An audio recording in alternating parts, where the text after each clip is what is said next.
Tá? Então quem tiver pergunta aí pode me interromper. Professor, acho Pois que não. não tá gravando a aula. Ah, não, mas eu tô gravando na. É independente. Eu não tô gravando pelo Google Classroom, mas eu tô gravando aqui na câmera. E aí depois eu vou postar esse vídeo no YouTube. Tá certo?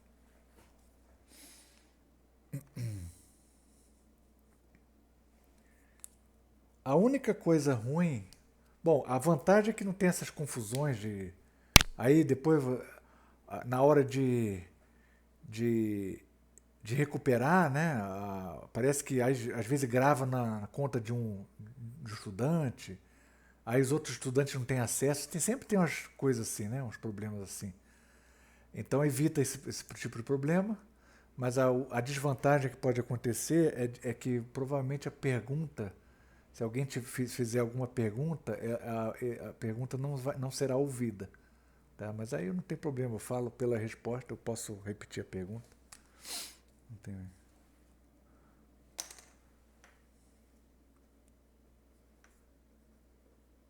Espero que todos estejam enxergando aí. Normal. Lei de Kepler. A gente começa sempre pelas leis de Kepler, né? Que é um conjunto de leis empíricas, né? É, que, que parecem que é um padrão de movimento característico das órbitas planetárias, tá certo?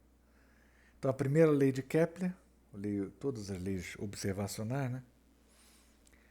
É que eu não vou escrever toda a lei, né? Mas só indicar aqui, só para vocês terem uma noção. É os planetas em torno do Sol, eles vão descrever órbitas elípticas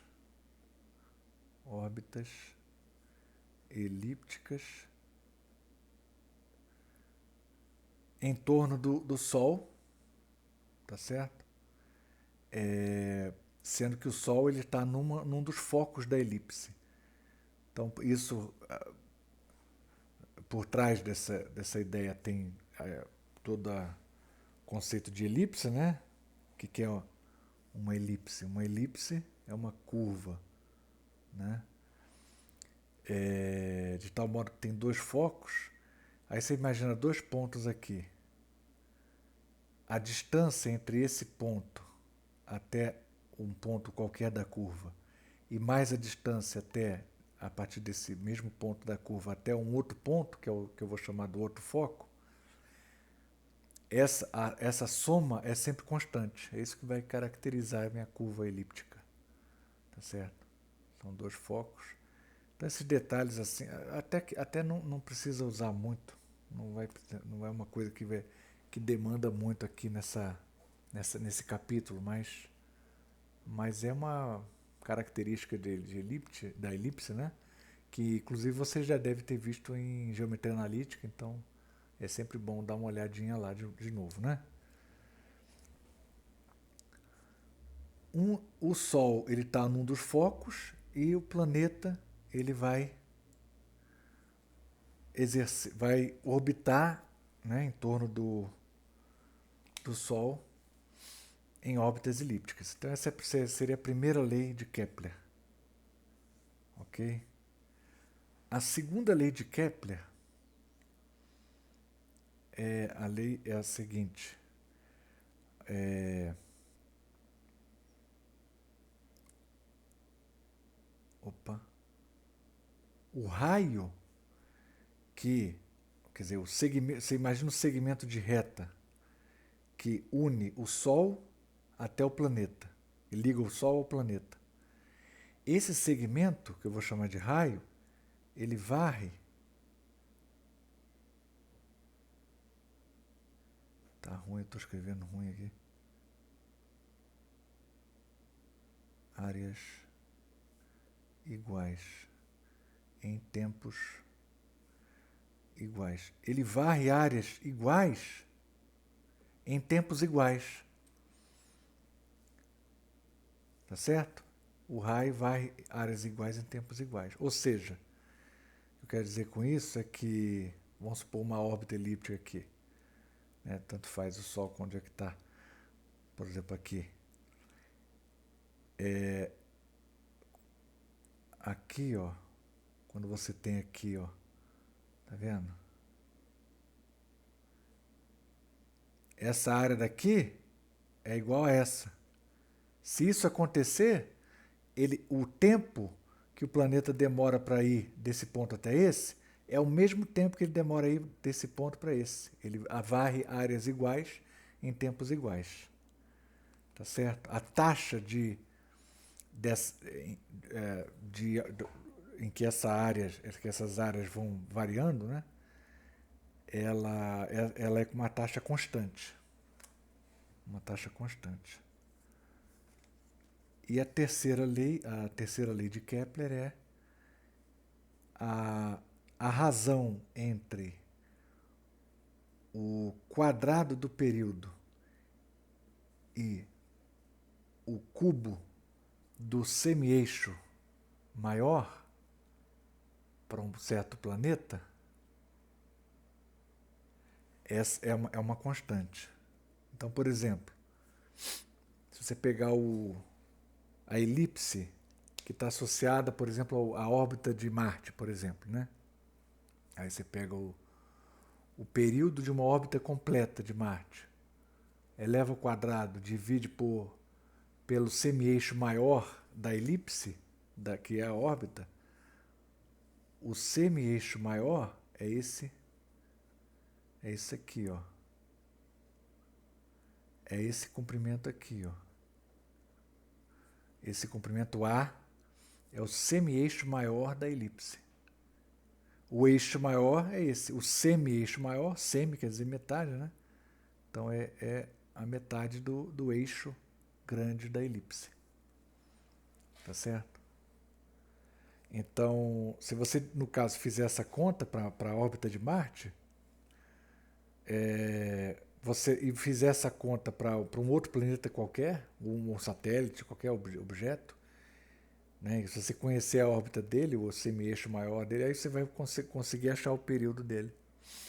Porque a razão entre quadrado do período, né, da órbita total, dividido pelo cubo do semi-eixo maior, também vai ser a mesma razão que eu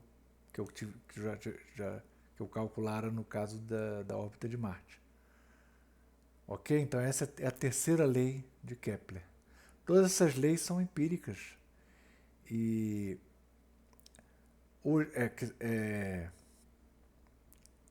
você tem a lei da gravitação, né, de Newton, que a gente vai ver. Na gravitação de Newton, na lei a lei da gravitação, a lei da gravidade de Newton, gravidade de Newton. Na lei da gravidade de Newton, o que a lei diz? Diz que existe uma força de interação, não é isso? Entre dois corpos de massivos, no caso entre o Sol e um planeta, né?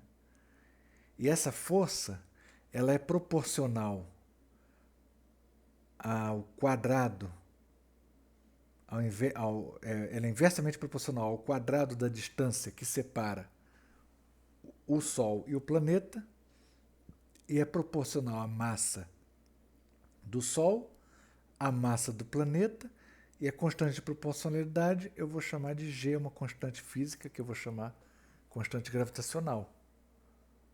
Tá certo? Essa é a lei da gravidade de Newton. Esse é uma entidade que, né, um ente abstrato aí que vai me dizer qual vai ser a aceleração sofrida por cada uma dessas massas devido a essa força, né? Então,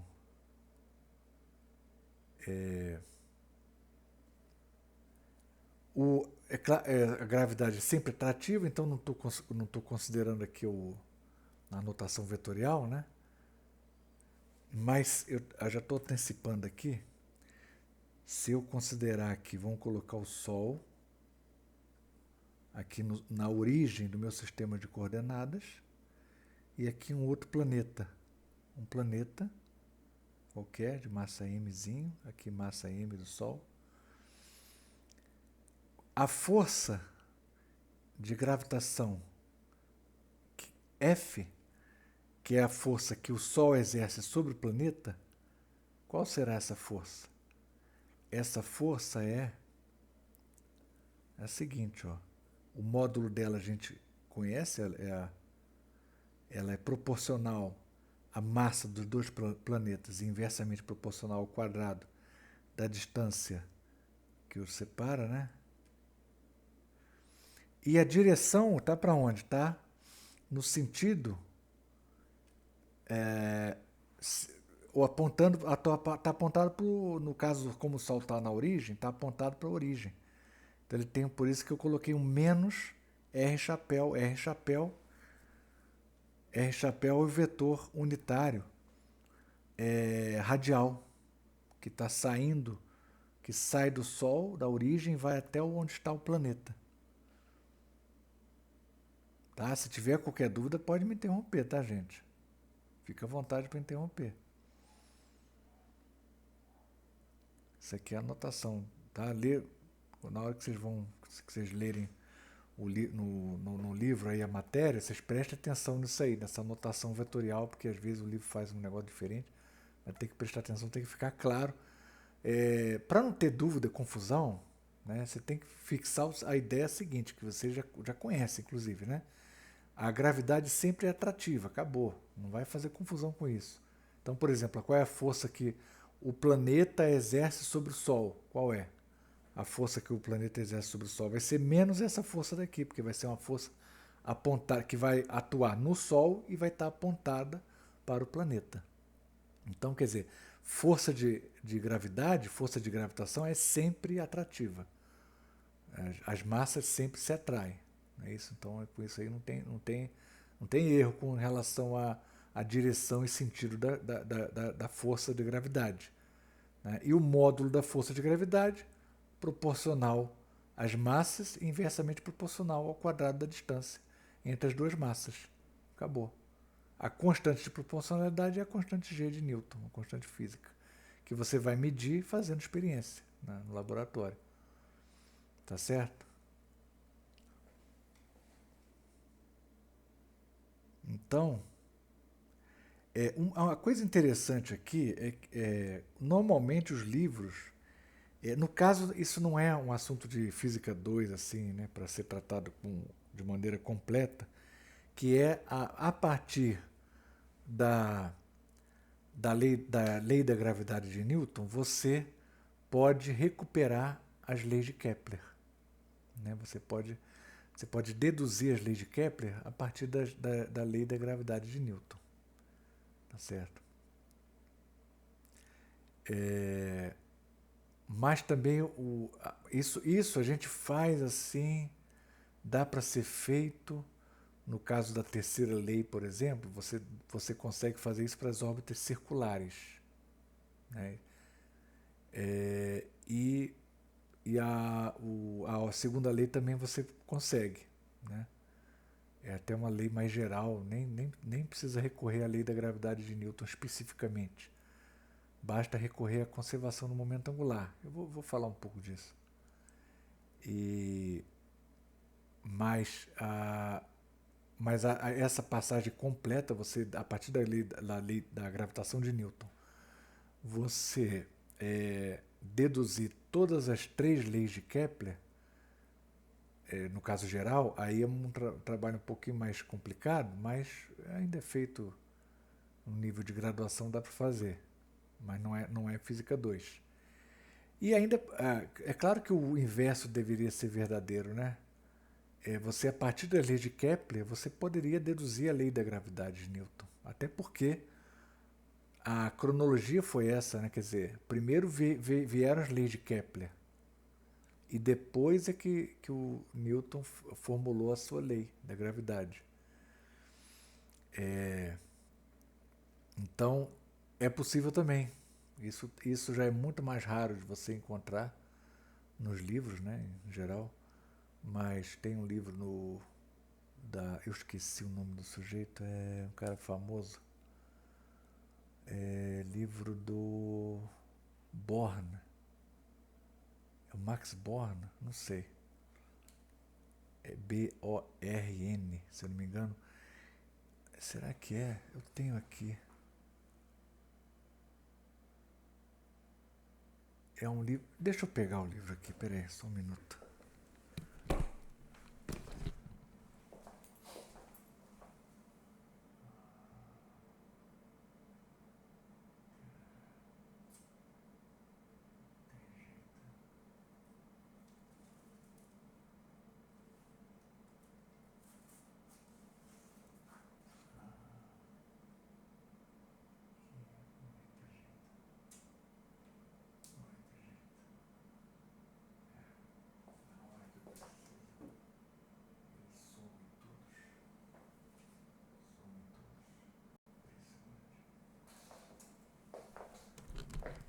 Essas coisas assim de livro é impressionante. É uma lei, uma nova lei. É uma lei não só da física, mas de toda a realidade. Na hora que você precisa de um livro para mostrar um negócio, ele some. Não tem jeito. Então deixa para lá. É um livro sobre chance, até uma coisa meio sobre filosofia, mas no final do livro é incrível que no final do livro dá um apêndice, é uma demonstração, faz a demonstração completa. A partir das leis de Kepler, ele demonstra a lei da gravitação de Newton. A forma dessa força aqui. Ele demonstra. Tem um outro aspecto também interessante sobre as órbitas elípticas, que é o seguinte.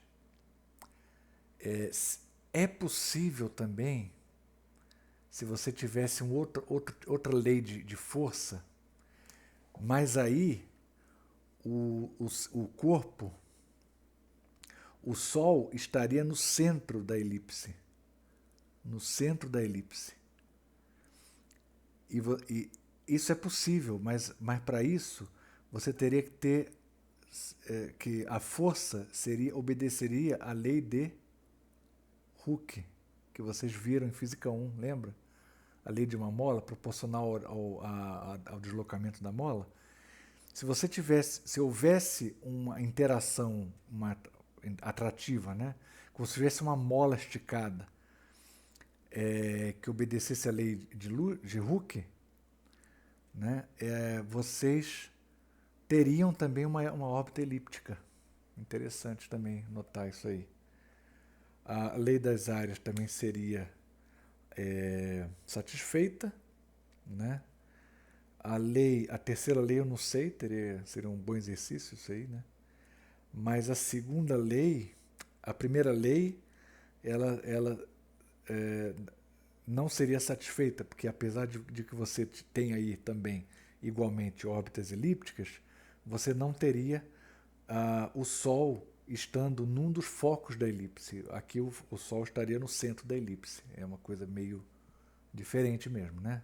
Então não é o caso dos planetas, mas é só uma curiosidade, né? Que é interessante a gente sempre lembrar disso aí. Tá certo? O que mais que tem para falar? Deixa eu falar um pouco sobre a segunda lei. É possível, então, demonstrar a segunda lei pela conservação de momento angular. Da seguinte maneira, vamos tentar fazer isso. Até aqui, se alguém tiver alguma pergunta, pode me interromper, tá, gente? Então, deixa eu tentar fazer aqui.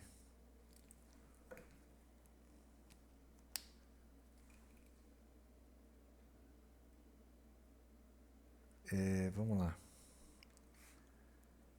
Como é que vai ser mesmo esse negócio? Vamos ver aqui. Imagina que eu tenho aqui um trecho da órbita, né? Aqui é o raio, né? Quer dizer, a reta que liga o planeta até o Sol, no caso, né? E isso aqui vai dar problema, hein? Eu estou me arriscando aqui. Vamos chamar isso aqui de R de T e aqui R de T mais delta T. Tá certo? Se você colocar o Sol na origem do meu sistema de coordenadas, então você pode chamar esse vetor aqui, né, de R, num certo tempo, instante T, e imediatamente depois de um intervalo pequeno de tempo, delta T, a minha nova posição, né, do planeta é dada por esse outro vetor aqui. Tá certo?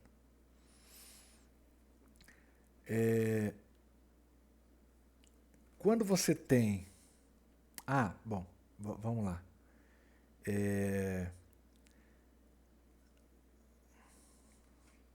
Então, se a gente fizer... A gente admitir que a força é central, então você vai ter a segunda lei de Kepler.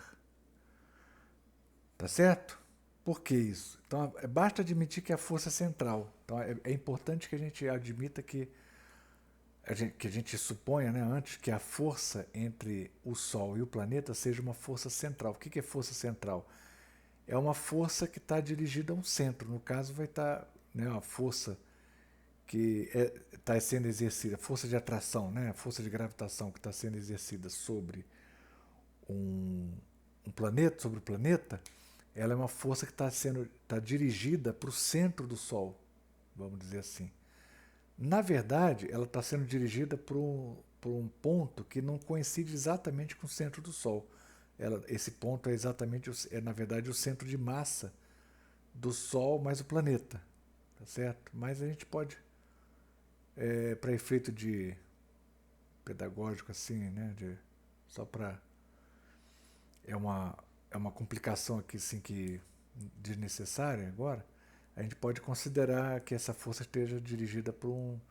Mas não interessa, a força está sendo dirigida por um ponto fixo do espaço. Então, aí você diz que é uma força central. É isso. Agora, se essa força ela é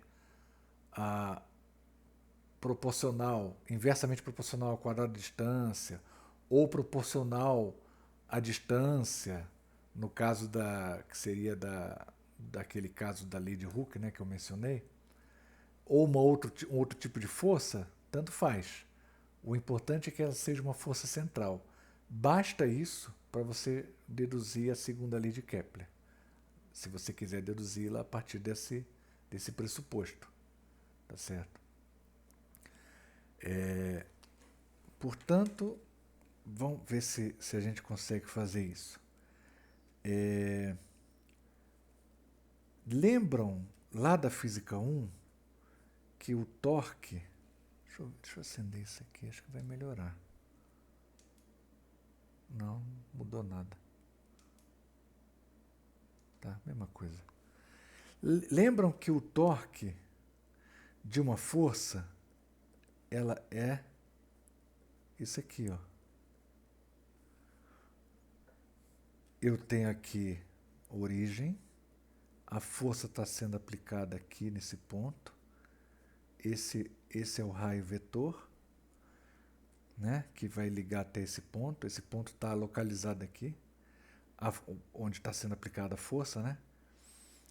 O torque em relação à origem dessa força é dado por essa expressão. É o produto vetorial desse vetor R, vetor posição do ponto de aplicação da força, né? O produto vetorial entre esse vetor e a força. Tá certo?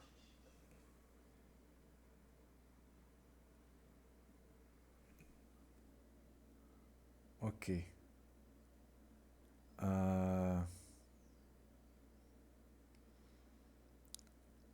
Então, vamos lá, ó. Vamos calcular o torque, esse torque. Você tem aqui o Sol, o planeta, ele está exercendo lá uma órbita lá elíptica, né? Dele. Raio vetor. A força, ela está sempre apontada para o Sol, gente.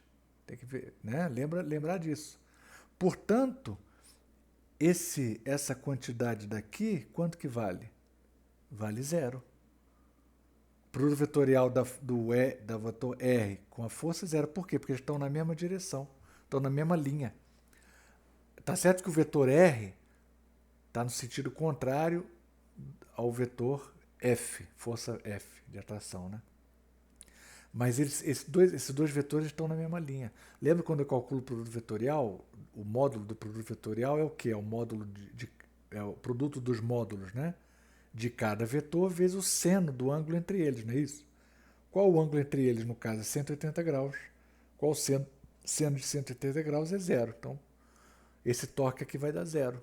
Portanto, tá certo? O produto vetorial é zero, então o torque é zero. Torque em relação à origem, né, no caso, torque sobre o planeta é zero. O torque sobre o planeta é zero. Tá certo?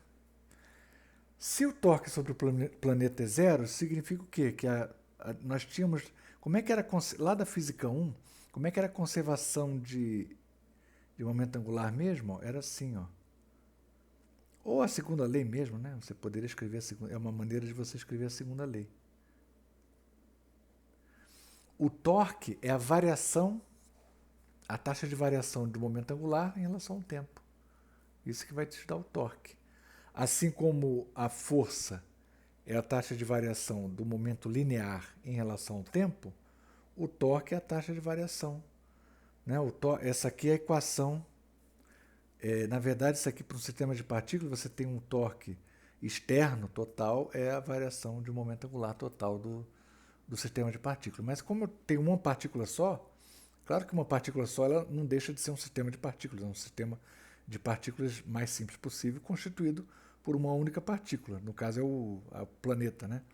Então esse planeta ele tem um determinado momento angular e a variação desse momento angular ele é proporcional, é igual ao torque. Portanto, aqui é zero, então o momento angular é constante. Então o momento angular do planeta durante toda a órbita dele é constante. Tá? A partir da ideia da força central, nós concluímos então que o momento angular de um planeta durante a sua órbita é constante. Ele não muda, sempre mesmo. Portanto, é claro que a órbita tem que ser num plano, porque como o momento angular é o produto de R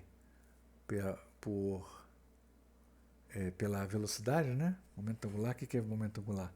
Momento angular vai ser a massa do planeta. Aqui, bom, seria isso aqui, né? R, P, não é isso? Lembra lá da Física 1? Momento angular, produto vetorial de R com P. Momento angular em relação à origem. Vai ser produto vetorial do vetor que liga a origem até o planeta, né? E o momento linear do mesmo planeta. Ok? Esse é o momento angular de um planeta qualquer. De um corpo qualquer, né, no caso. Ok? Então, isso aqui no caso aqui, que é isso aqui? É R vezes mv. Momento linear P é massa do planeta vezes a velocidade do planeta. Tá certo?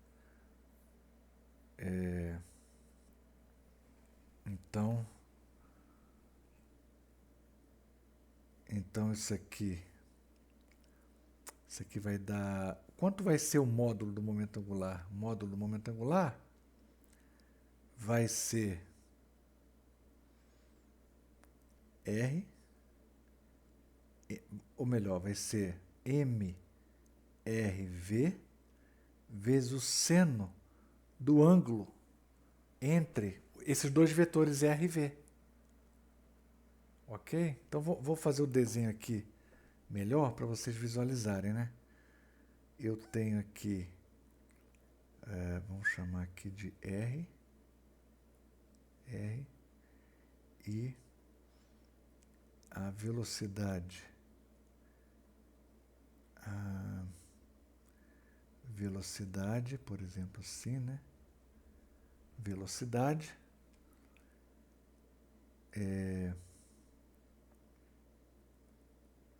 o ângulo entre RV e esse é θ. Tá certo? Ângulo entre RV. Agora,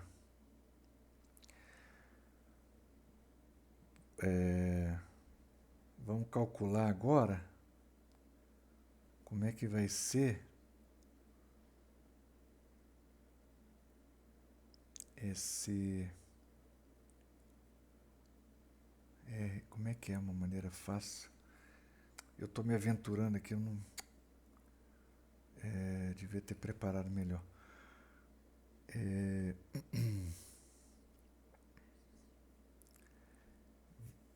R... Vamos fazer a seguinte conta aqui, ó. Só um minutinho aqui. R... Esse desenho aqui, deixa eu pensar nesse desenho aqui. Vamos pensar nessa área, porque a gente vai relacionar isso aí com... O objetivo da gente é mostrar a segunda lei de Kepler, né? Que é a lei da áreas iguais, em instantes iguais. Então, vamos calcular essa área daqui, ó. Isso aqui seria... vamos pegar esse triângulo daqui, ó. Seria aproximadamente um triângulo, né?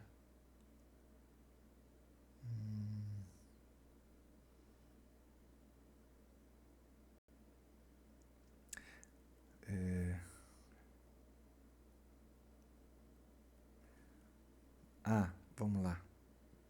Eu acho que dá para fazer aqui, ó.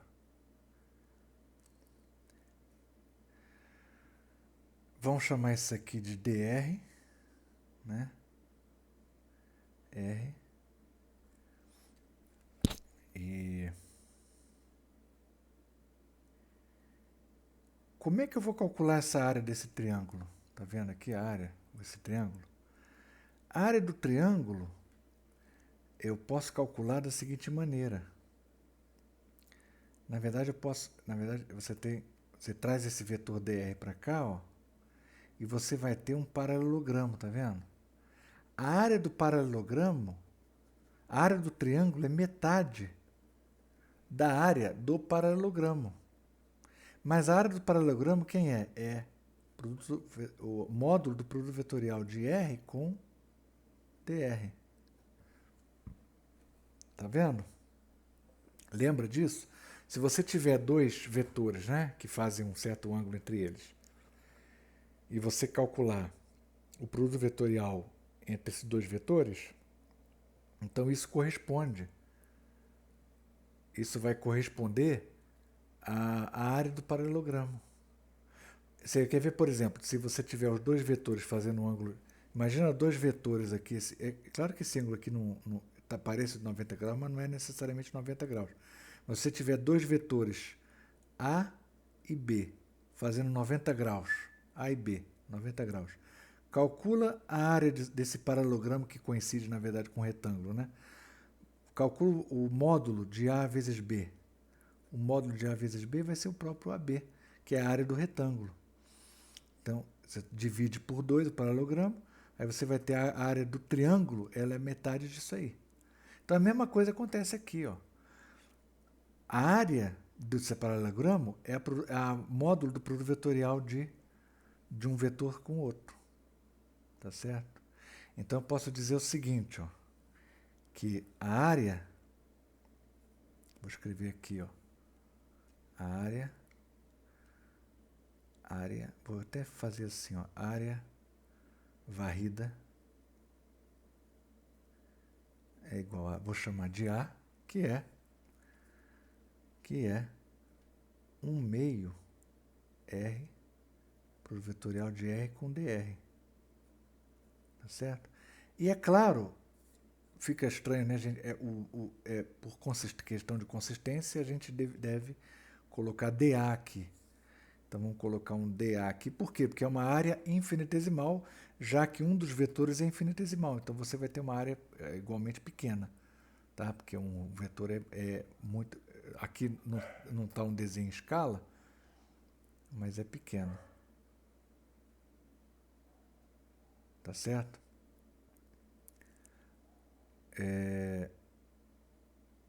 Então, agora vamos fazer o seguinte. A partir dessa equação, eu vou escrever o seguinte. Eu vou dividir isso aqui por dt. Então, dA dt é igual a 1 meio R vezes dr dt. Tá certo?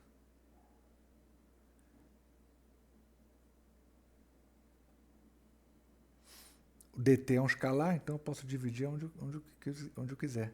Esse escalar pode, né?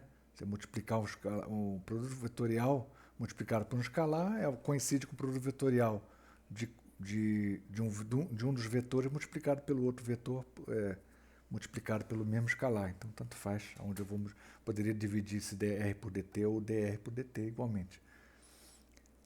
Isso é igual a 1 meio de quem? De R vezes V. dr dt, módulo de R, produto vetorial de R com V. dr dt é a velocidade instantânea, né? Velocidade do planeta. Isso aqui é o quê? Isso aqui é... Olha o que tem aqui, ó. É quase o... Peraí. Isso aqui, que está aqui, é quase o momento angular, né? O momento angular do planeta é R para o vetorial de R com mv. E aqui você tem um módulo do produto vetorial de R com V. Então, se você multiplicar por m e dividir por m, aí você vai poder expressar isso aqui em termos de... Isso aqui é 1 meio, 1 sobre 2m vezes L, módulo do momento angular. Tá certo? Então, isso aqui, ó, que está aqui no... Isso aqui é o módulo, né? É o módulo, porque aqui falta espaço. Eu preciso fazer... Dá para pegar? Eu preciso pegar outra folha só para terminar, concluir isso aqui melhor. Se não, se precisar, eu posso...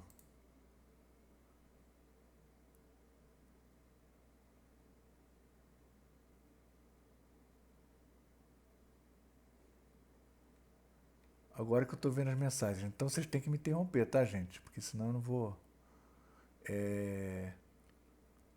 A aula vai terminar logo.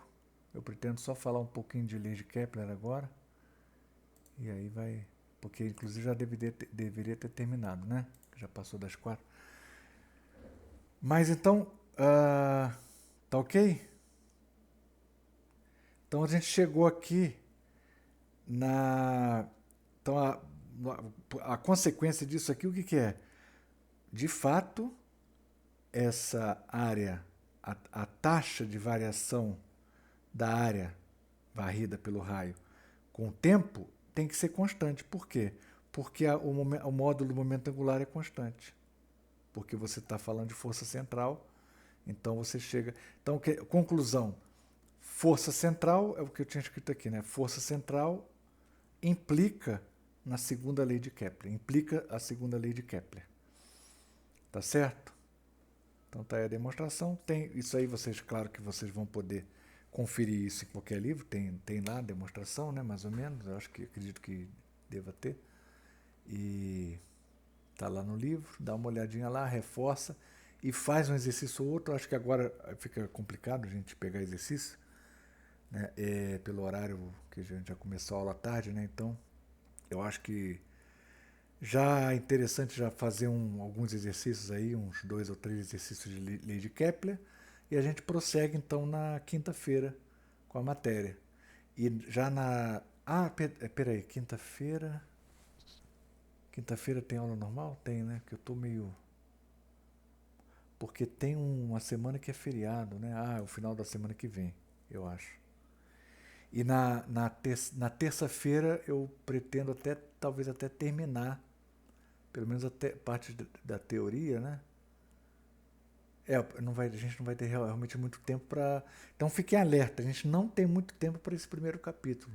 Então a gente tem que correr um pouco, por causa de ter um feriadão aí que vai atrapalhar. Então é importante ficar de olho e dar uma boa acelerada nesse capítulo aí, porque a gente vai ter um pouco menos de tempo para se para empregar, para gastar nesse capítulo, do que comparando com os outros capítulos, tá? Então prestem atenção aí que a gente vai correr um pouco agora. Acho que na terça-feira eu pretendo terminar o capítulo, terça-feira da semana que vem. Ok? Então é isso aí. Alguma dúvida aí? Alguma pergunta?